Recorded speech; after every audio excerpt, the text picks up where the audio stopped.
In this video, homework 2, part B for process dynamics and controls, we're actually going to hop right into the code this time.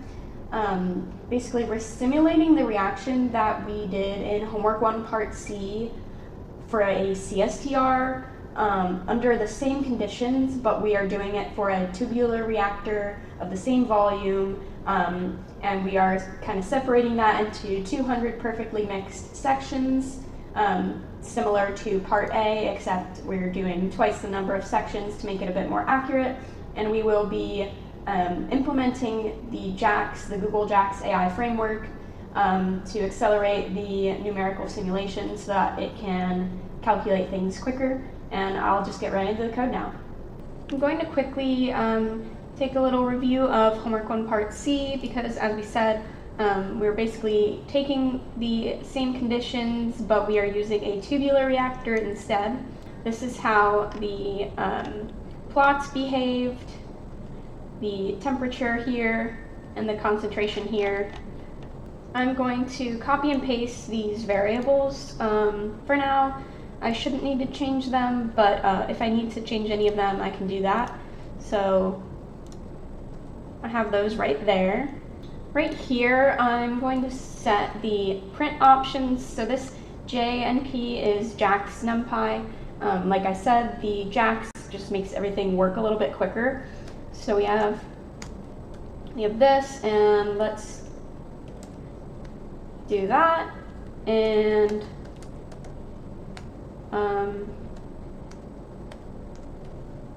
so at least to what I understand, this precision right here, that's the decimal places, and this line width is how long the arrays can be when it prints out. And so let's get into these variables again. I think a lot of them are going to be the same, if not exactly the same. I just might need to add a few more in there. I kind of went through really quick and just commented out which ones stay the same for this, and so I need to do a little bit of something with the volume. So it's true that our total volume is the same, it hasn't changed. Right here, same volume, so that's still 100. But now what we have is we have volumes for each of those 200 divisions of this tubular reactor. So we have the total volume divided by the number of perfectly mixed sections we have. I'm going to create a new variable and call this n, so I'll put that in right there. Same thing with the heat transfer coefficient. So this was our heat transfer coefficient times the area. It was equal to this number right here.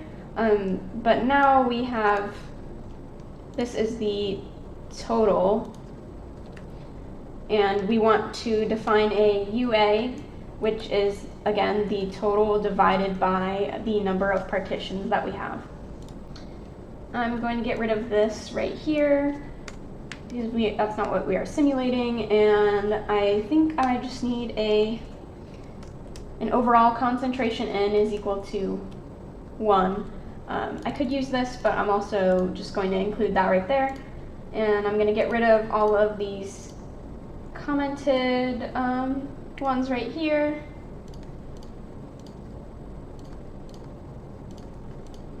Now what we would like to do is to initialize some starting arrays for all of the 200 sections in our reactor. So as we said, here we have this C0 is the initial concentration. So C0, this creates an array with n number, these are the partitions, and all of them are equal to 0.5, which is CA0. And we also want to say that the temperature of all of these partitions is equal to 350. So I'm going to put 350 right there. And I'm going to let this run for 2 minutes. And next what we want to do is define our right-hand side. This time we're using JAX, so it's going to look a little bit different. I'll try to walk through the portions of it that are different. The first thing we want to do is split the vector that we have into 200 concentrations and 200 temperatures so that they are not together anymore. So we want to split the vector into 2. And we're defining these right here for now as zeros. And these are essentially just empty arrays for JAX to fill in later on.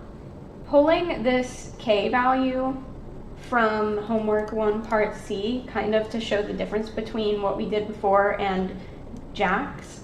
So we have this K equal to K naught, which we have up here, times the exponent to the negative ER over T.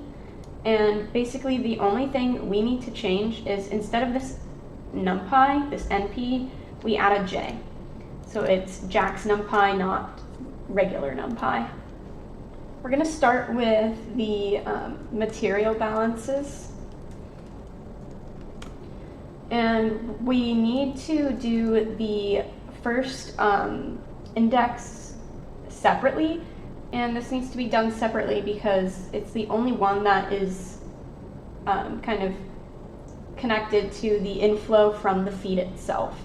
So we have DC, the change in concentration, is equal to the concentration at the index of 0, set that as Q, times the concentration in, which is 1, and then subtract the concentration at that index right there, divide that by the volume.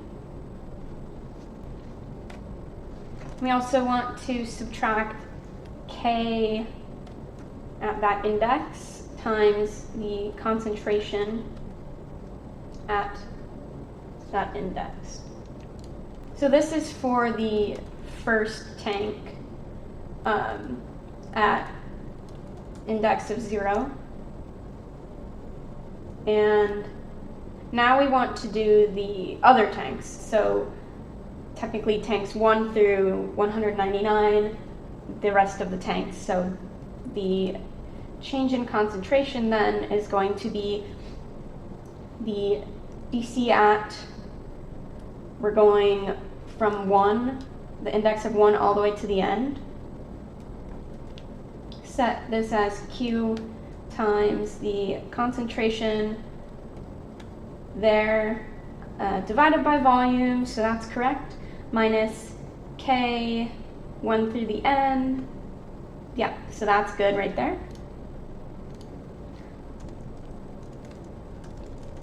Now we want to do energy balances.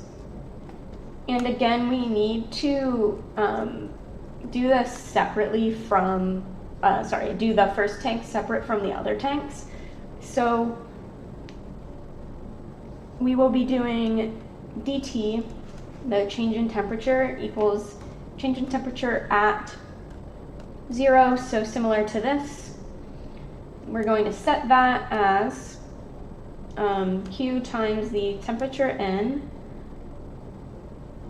So we have Q times the temperature in, subtract the temperature at that point. And again, we divide by the volume there. And we actually subtract UA, which was our heat transfer coefficient, overall heat transfer coefficient times area. We want to multiply that by this temperature and subtract Tc. And since our coolant temperature actually is not changing, I'm going to change that to Tc and not Tc naught, because that will not be changing anymore. So we have the temperature at our first index minus the coolant temperature, and we need to divide that by the density times the volume times the concentration. Or sorry, the density times the volume times the specific heat capacity, not the concentration. And again, this is the first tank at index 0.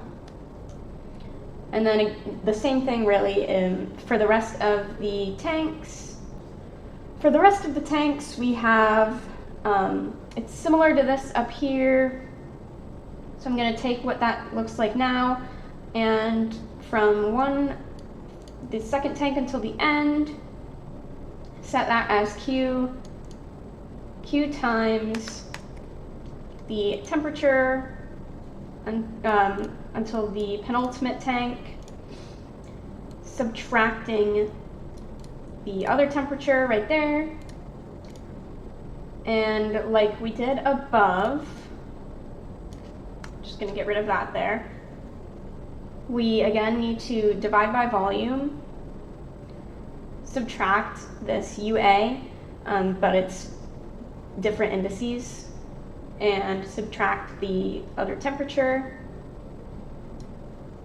This temperature should be the coolant temperature, like here. And it looks like I completely forgot to add the heat of reaction, which we defined up here. So I need to add that in. We have our negative heat of reaction. We want to multiply that by this K value, the reaction rate constant that we calculated above. And that'll be at that index. That'll be multiplied by the concentration up here at that index. And again, we need to divide by rho times, we don't need to multiply the volume, just the heat capacity, and most of these equations should be included in homework 1 part C if you need to reference that. And then I can take this, do the same thing, except keeping in mind that my indices are different.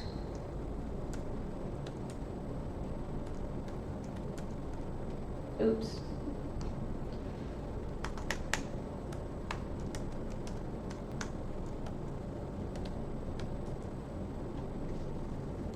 And then after we kind of separated we split the vector, we want to return this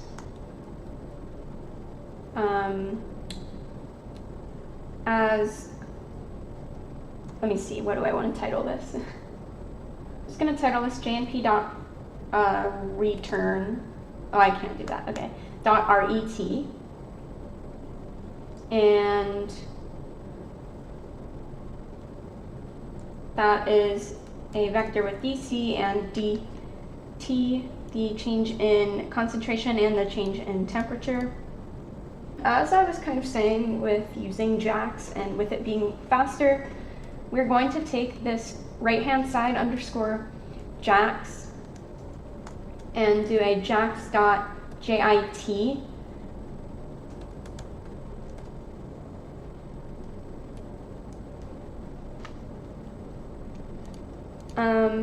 Okay, so actually I need to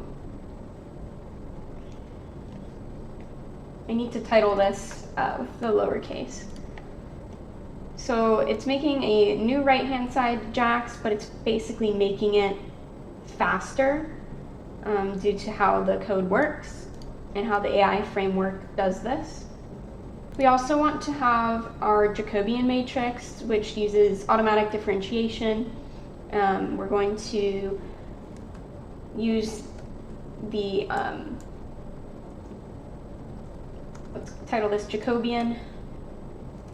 We're also using the JIT again to make it work faster, because this is a very complex matrix that it is kind of calculating here.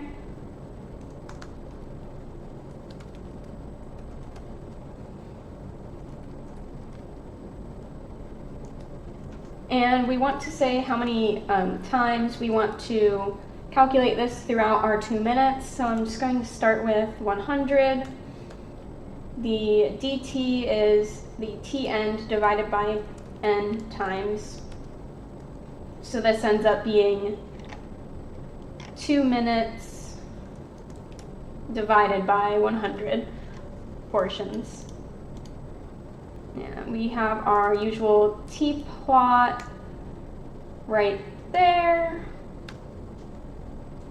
Let me run this and see if I have any problems so far. It looks okay.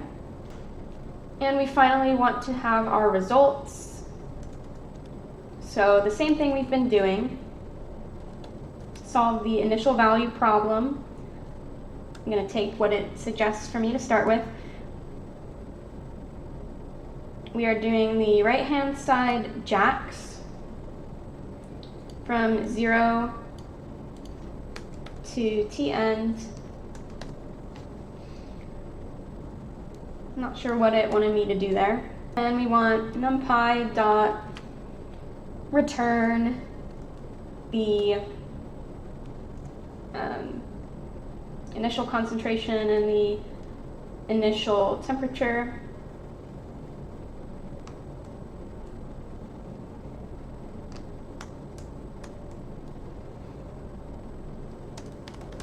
Our usual method.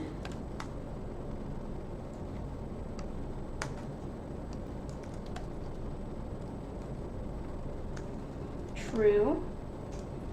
Jacobian is the right-hand side underscore jax underscore Jacobian. And this was supposed to be JAC equals the right-hand side jax.jacobian that was up here.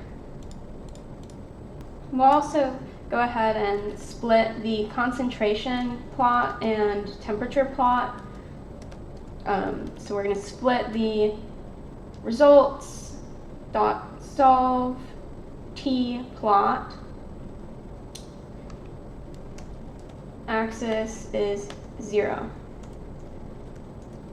Make our subplots. And we want to have a concentration graph and or I guess I should say concentration profile and a temperature profile next to each other. So we're going to have one row with 2 columns. Subplot titles are the concentration profile and temperature profile. Here for a time index in our range of n times that we defined above. I believe we made that 200. Or sorry, that was 100. Our n partitions is 200. Our n times is 100. The first thing we want to do is start with this concentration profile. So add scatter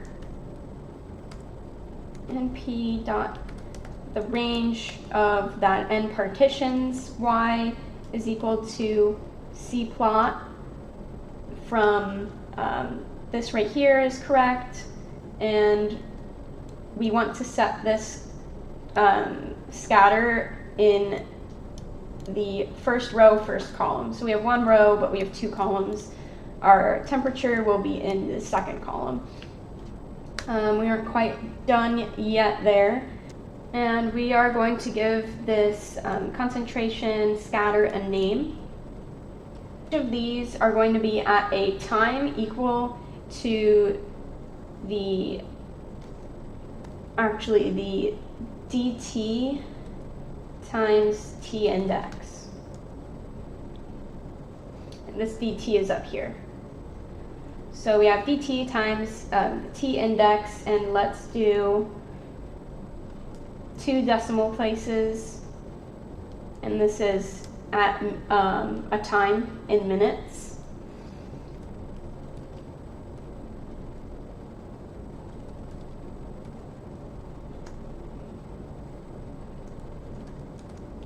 Right there, we are grouping our legend this time. I'm gonna steal this for my other one. I just need to change this to temperature plot because this is our temperature scatter.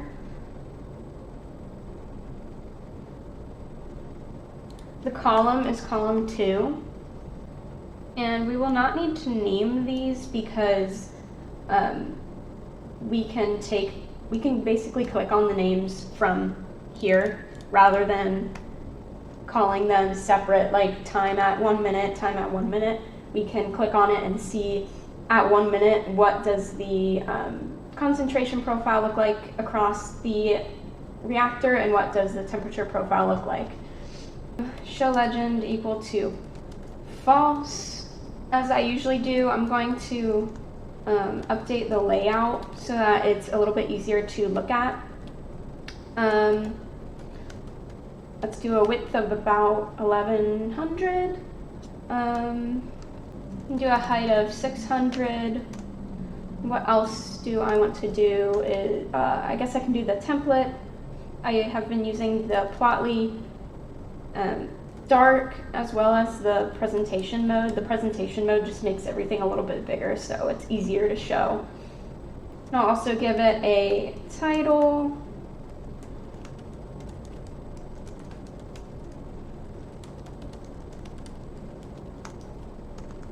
Dynamics in 200 sections.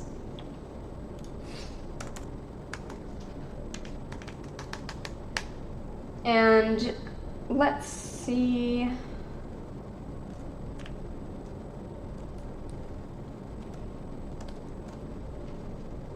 If this will run.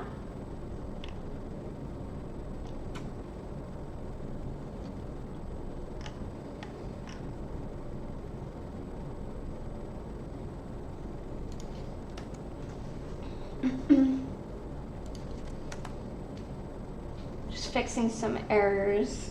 Perhaps I forgot a comma. I did forget a comma right there. I'm just going to put that back. There we go. That's easier for me to see. I must have hit enter instead of using a comma.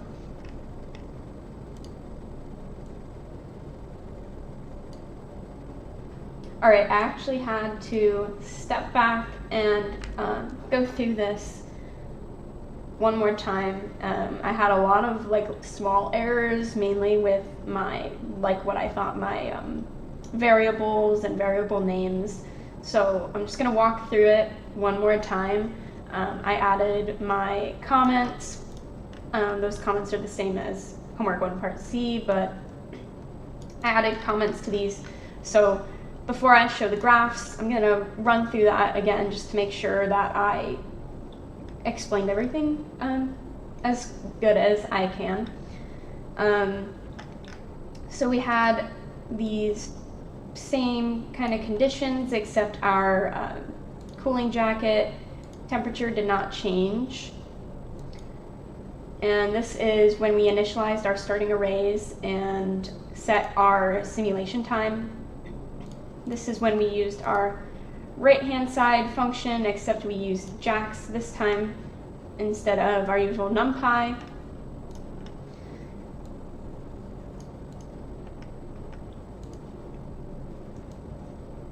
Here, this is one of the spots where I messed up. I just completely forgot to subtract this concentration. So I have that in there now, and I believe I had all of these correct. I did change the heat capacity from CP to just uppercase C, and then all of my concentration terms, most of my concentration terms are a lowercase c unless they are referring to CA. So here's my jax.jit. Now that we've kind of reviewed what I changed and the different parameters that I guess are different after I went through it again, which I would have included in the video, except it took quite some time for me to debug. So ran this, which was pretty much what we went through earlier, and I come out with these two graphs. I have a concentration profile on the left and a temperature profile on the right. Looking at the concentration profile graph first, let's look at let's look at 0.02 minutes. So at the very beginning, we have this, our steady state concentration, 0.5, our entering concentration of 1, and so that changes pretty drastically at the start. And this is as it's moving through the reactor. As we move through time, it settles out again, but yeah, we can see what happens over time. When you hover over this, it also tells you the time that it's at. And here's the temperature profile as well. So we initially, or I guess I should say, it rises, but then it kind of falls back down. So we have at the start here, a little bit later, again a little bit later,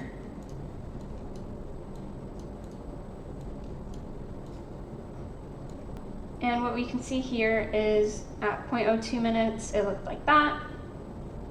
The next time that I had was this pink one, and we can track what it looks like throughout. We can also change how many time snapshots we have with this n times. So if I make this like pretty low, if I make that 20 instead of 100, it will run pretty quickly.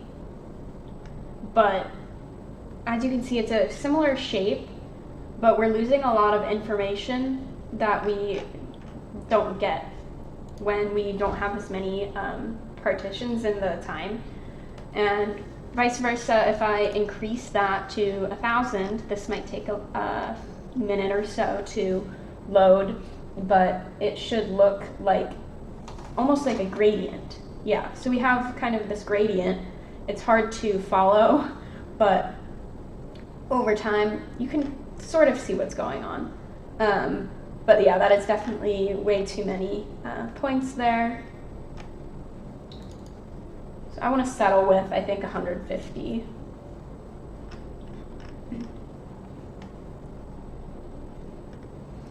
Yep, and as I've been saying, you can double click to see what's going on at any one point in time.